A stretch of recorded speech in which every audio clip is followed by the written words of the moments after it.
Penis ಹೆಡ್ಡಲ್ಲಿ ಒಂದು red spot ಆಯಿತು, ಒಂದು ಸಣ್ಣ ಗುಳ್ಳೆ ಆಯಿತು ಅಂದರೆ ತುಂಬ ಭಯಪಡೋದು. ತಕ್ಷಣ ಗೂಗಲ್ ಮಾಡೋದು. HIV ಇಂದ ಹಿಡಿದು ಎಲ್ಲ ಕಾಯಿಲೆ ಮನಸ್ಸಲ್ಲಿ ಇಟ್ಕೊಂಡು ಕೊರಗೋದು. ಜೊತೆಗೆ ಮೆಡಿಕಲ್ ಸ್ಟೋರಲ್ಲಿ ಹೋಗಿ ಬೇಕಾಗದೇ ಇರೋ ಒಂದು ಆಯಿಂಟ್ಮೆಂಟ್, ಒಂದು ಸ್ಟೀರಾಯ್ಡ್ ಇರೋವಂಥದ್ದು ತೊಗೊಂಡು ಹಚ್ಕೊಳ್ಳೋದು.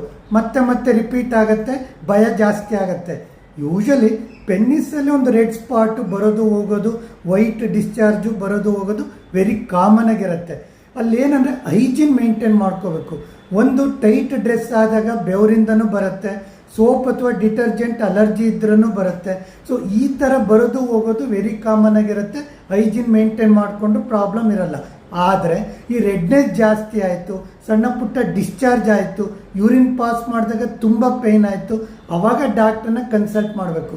ಯಾಕಂದರೆ ಆ ಜಾಗನ ನೆಗ್ಲೆಕ್ಟ್ ಮಾಡಿದರೆ ತುಂಬ ಸೆನ್ಸಿಟಿವ್ ಇರುತ್ತೆ. ಎರೆಕ್ಷನ್ ಎಜಾಕ್ಯುಲೇಷನ್ ಪ್ರಾಬ್ಲಮ್ ಆಗುತ್ತೆ, ನಾಳೆ ಯೂರಿನರಿ ಟ್ರ್ಯಾಕ್ಟ್ ಇನ್ಫೆಕ್ಷನ್ ಪದೇ ಪದೇ ಆಗುತ್ತೆ. ಸೊ ಹಾಗಾಗಿ ಡಾಕ್ಟ್ರನ್ನ ಕನ್ಸಲ್ಟ್ ಮಾಡಬೇಕು.